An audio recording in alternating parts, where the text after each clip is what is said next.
bakunzi b'umusaraba aho muherereye hose turabasuje mu izina ry'umwami wacu Yesu Kristo ngo amahoro y'umwami Imana aganze imitima yanyu aganze n'imiryango yanyu. Uyu munsi turi kuri Jomo Kenyatta International Airport aho twaje kwakira umushumba guturuka mu gihugu cy'u Rwanda. Tugiye kuganira iminota mikeya ariko kubera ko turi bene Mana turi n'abemera Mana agira ngo umushumba Pasiteri Revera Mutima adushire mu biganza by'Imana kugira ngo tuze gukomeza. Mana data wa twese uri mu ijuru, turagushimiye yuko tubaye ahantu, turagushimiye yuko tubonanye n'umushumba data wa twese uri mu ijuru wigaragaza nk'Imana muri iki kiganiro tugiye kuganira. Ukomeza ubane natwe, ibyo byose niwe tuzese kandi niwe tubishize imbere. Komeza kubana natwe kuzageza tukubonye ku izina rya Yesu Nazareti. Amen. Amen. Angize ntange harere ariko mbona hano kibanja bwo kwikanga. Muraho neza mushumba. N'amahoro. Bashimana. Asante sana. Tuguhaye kazi. Murakoze. Turakwiyegereje turakwishimiye cyane. Murakoze cyane. Mwagenze neza. Twagize urugendo rwiza, ikirere cyiza, twavuye iwacu imvura nyinshi cyane. Okay. Ariko twasanze ikirere ari amahoro. Asante sana. Iwacu hari ibintu bitaga ngo ni impuru yaha. No kuvuga ngo ni ukuvuga ukuntu wagenze. Ndatekereza ko nyine impuru yayo mu ndege ntizishaka kuba ndende kubera ko ndahantu mwanyuze ngo mufunguze. Ariko nizere ko ibintu byari bimeze neza. Ni ubwa mbere ugeze muri iki gihugu cya Kenya? Oya. Ni ubwa kenshi. Bwa kenshi ariko nari maze imyaka 7 ahagera. Okay. Ariko narahagenze kenshi. Warahageze kenshi. Nari maze imyaka 7 ntagera muri iki gihugu. Hari yacigiye kabisa. Kirekire rwose. Noneho uhageze ubu nyine hari impinduka wabashe kubona? Ntacyo ndabona cyane ariko nsanze noneho hashyushye. Harashyushye. Igihe naherukaga hari igihe hari ubukonje. Okay. Ariko basanze hari ubushyuhe. Kandi nongeye kwishimira kuhagera. Kuko ni igihugu cyiza, gishashe kigasa n'imisozi iwacu miremire. Iyo umuntu ahageze wumva hari undi muyaga kuruta umubiri wacu. Okay. Yego murakoze cyane. Hanyuma nanone ubwo wazaga zari ingendo z'ivugabutumwa? Okay. Kenshi nazaga gikora imirimo y'ubuyobozi mu itorero rya Pentecote mu Rwanda. Bakorera ama conference ama international. Okay. N'ivugabutumwa. Hanyuma twagira ngo wenda niba bitabagoye mwibwira abantu bazadukurikirana. Nge nitwa Pasiteri Masumbuko Ngendahayo Yosuwa. Ndi umushumba ukora umurimo w'Imana mu itorero rya Pentecote ADPR mu Rwanda. Ariko ubu nkaba ndi mu kiruhuko cy'izabukuru kandi nkaba nkora umurimo cyane w'ivugabutumwa ridafite umupaka. Okay. Nishimiye cyane rero kuba mwaradutekereje mukadutumira kandi mukaba mwaje no kutwakira kugira ngo dusangire by'Imana yashyize mu mitima yacu.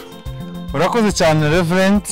Hari akantu uvuze ngo uri mu zabukuru ariko mbona ukiri umusore. Ni uko ari ra jambo ryo muri zaburi rivuga ngo no mu busaza bazagira imbaraga n'amakakama. Ndabona utaragera igihe cy'izabukuru cyari umujene. Ni kubera ubuntu bw'Imana ariko ntabwo ndi umujene. Ko ndakuze mfite imyaka 65. Afanye. Umusaza umuntu wavutse muri 59. Uyu munsi wa none muri ubako 55 ndayifite kandi y'amategeko y'u Rwanda turuhukiramo. Ariko kubwira ubuntu bw'Imana abakundi ariko ndakuze. Okay. Asante sana turagushimiye. Hanyuma tugiye kubazo tubazo dutoya bikurikiranye n'inyigisho nagiye mbona ukunze kubwirizaho cyane. Ndagira ngo dutangire tubaza ikibazo cya mbere kiragira kiti umwuka wera niki? Umwuka wera ni Imana mu butatu bwera bw'Imana. Umwuka wera niwe mufasha kandi niwe wasigariye mu kimbo cya Yesu. Yesu yagiga mu ijuru yadusigiye umwuka wera kugira ngo tubashishwe kuba abahamya beza ba Kristo. Ariko umwuka wera ni Imana mu butatu bwera. Okay. Akabazo ka kabiri, ni gute dushobora kurwana intambara zo mu mwuka? Vita za kiroho. ubuzima bwa gikristo ni urugendo kandi ni ubuzima bw'intambara nk'uko mubivuze. Kurwana intambara rero z'umwuka tubisanga mu rwandiko Pawulo yandikiye Abefeso ibice 6 umurongo wa 10. Aravuga ngo muhagarare mushikamye mwambaye imbaraga zose z'Imana kandi mwambaye n'intwaro zose z'Imana. Yego. Rero turwana iyo ntambara twambaye izo ntwaro zose, atari ebyiri atari eshatu, zose. Kandi izo ntwaro iyo tuzambaye urugamba Yesu yararutsinze, ariko tuzambaye rwa rugamba natwe mwacu turarutsinze. Haleluya. Kandi izo ntwaro murazizi, muri abasomyi ba Bibiliya wakenera kwasoma havuga ngo twambaye inkofero ariko gakiza k'Imana twaherewe ubuntu, twitwaje inkota y'umwuka ari ryo jambo ry'Imana, kandi dukwesa inkweto ariko ubutumwa bwiza bwiteguza kugaruka kwa Yesu. Kandi tunagenda dukiranuka nk'icyuma gikingira igituza. Dore ko izo ntwaro zose uko tuzambaye zambaye imbere, ariko inyuma ho ntabwo hafurebye. Kandi igituma hadafurebye nuko nta mpamvu yo gusubira inyuma. Basa tureba imbere ariko inyuma ho ntihafurebye. Gusubira inyuma rasiko gatsindwa n'izi ntwaro. Ako kantu niko cyane. Hanyuma insanganyamatsiko y'igiterane cyangwa se topic iri mu byahishuwe 22:12. Avuga ngo ndore ndaza vuba nzanye ingororano kugira ngo ngororere umuntu wese ibikwiranye n'ibyo yakoze. Hanyuma uko kuza vuba kw'Imana bishatse kuvuga iki? Ko iryo jambo rimaze iminsi ryaranditswe, hanyuma vuba ni ryari? Urabizi neza ko umwami wacu yavuze ko aza vuba, kandi kuza vuba araza vuba. Imana yacu ntabwo iba ari iminsi n'amezi n'umwaka. Imana ni iy'iteka ryose, kandi Bibiliya iratubwira ngo ku Mana iminsi 1000 ni umunsi. Yego. N'imyaka 1000 ni umunsi. Umunsi umwe ni imyaka 1000. Rero kuza vuba Imana yo ihora muri present. Okay. N'ubu yaje araza vuba. Imana rero Yesu araza vuba. Cyambere kuza vuba kwe azaza kandi nubaraza. Ariko hari n'igihe hageze akaza akavugana n'amasumbuko akamubwira ati cyo ngwino njo, kandi yaje abaje vuba. Ari nayo mpamvu insanganyamatsiko ivuga ngo nuko araza vuba ngo atanye ingororano. Kandi kuza vuba kwe ntabwo aziyaho, ingororano zirahari, ariko abakora, ariko twebwe aribo batureba bari badukurikira ubu turakora kuko tuzi kwaza vuba. Kandi naza azazanye n'ingororano kugira ngo ahembe buri wese. Ahubwo nawe nanjye umurimo wacu ni gukora twiteguye. Hanyuma ko nzi ko abamwakiriye bizera bafite ubugingo, ibindi bihembo bitari ubugingo buhoraho ni ibihe? Yo, ni byinshi cyane, ni byinshi cyane. Ubugingo ni impano y'Imana.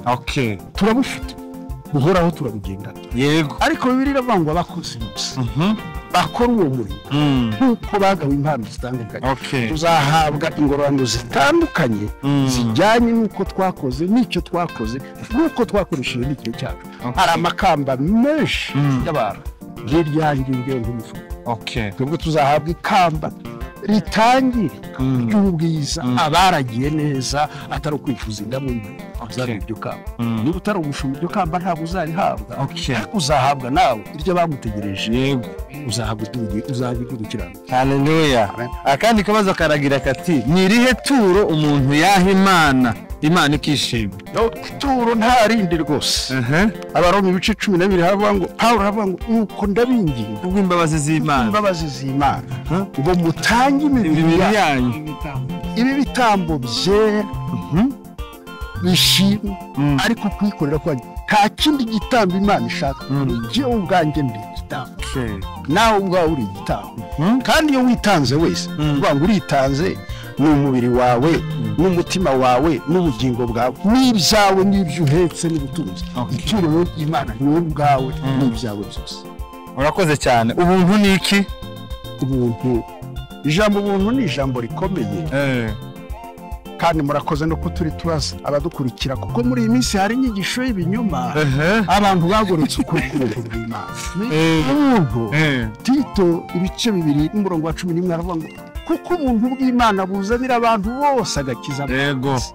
bwatangije ishuri ryo kutwigisha butwigisha kureka kutubaha Imana butwigisha kureka ikibi n'igisa nacyo kandi ubwo buntu bw'Imana buduha guhora dutegereje ibyiringiro by'umugisha aribyo kugaruka kwa Yesu yego bukubiye mu murongo wa Bibiliya ko Imana yakunze abari mu isi cyane itanga umwana wayo w'ikinege ubuntu bw'Imana ni imisozi. Okay, murakoze. Akabazo ka nyuma kugira ngo duheze abashumba nabo bagira icyo bavuga tunatumira abantu. Nabonye ari ijambo wari musobanura rira jambo riri muri Yesaya 53 intimba zacu nizo yishizeho. Hanyuma intimba n'imibabaro tugira bikomoka he?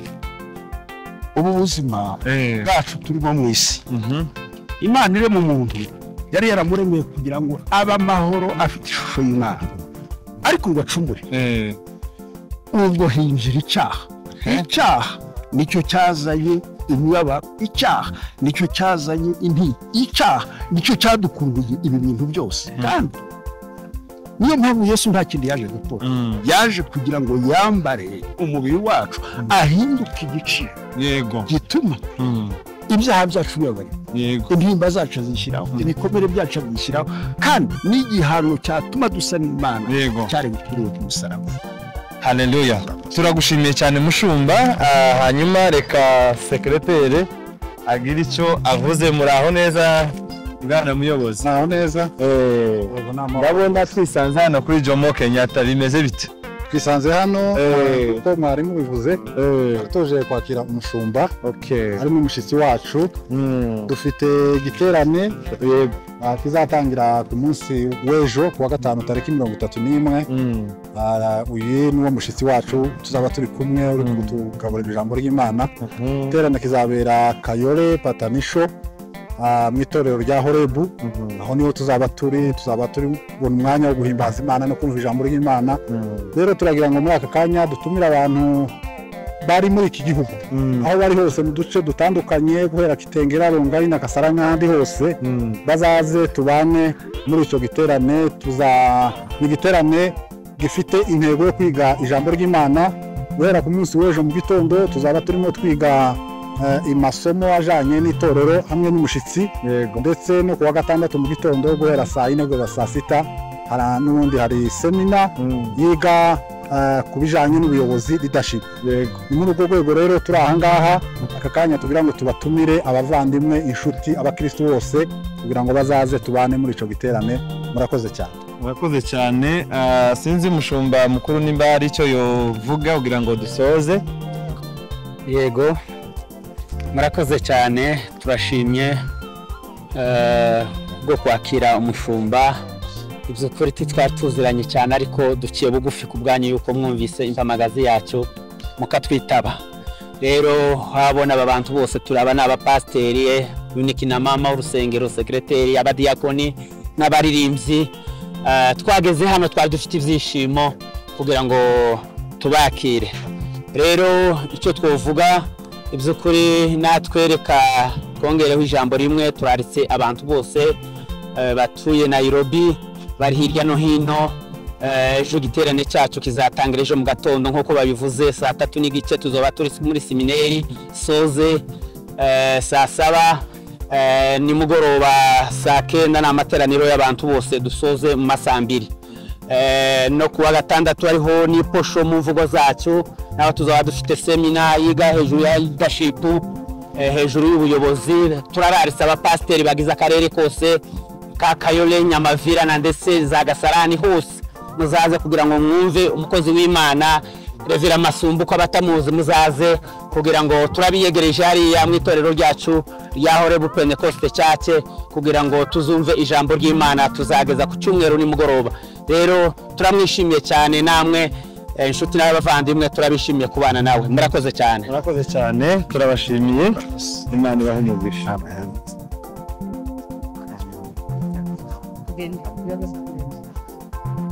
Yes, nkuko mubibona rero amakutano yabaye inkuru ibaye impamu. Ibyo twari dutegereje, what we have been waiting for is now here. Makutano yahageze, tuvuye gutega umushumba. Ewan ni umugabo ufite hekima ya Mungu, afite mafuta mabichi kandi ni umugabo rwose uzi kuganira n'umwarimu mwiza.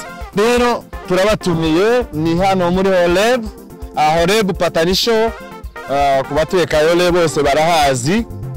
Jewe ukukera ukungiyeyo ngiye makutano ngiye kwinjira kera intebe bazipanze muzoze twumva ijambo ry'Imana umukungagaho muri Horeb giwe murahose.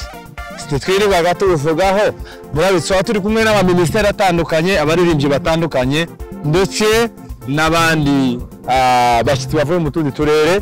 Rero tubahaye kaze. Don't plan to miss. I am there already. Thank you.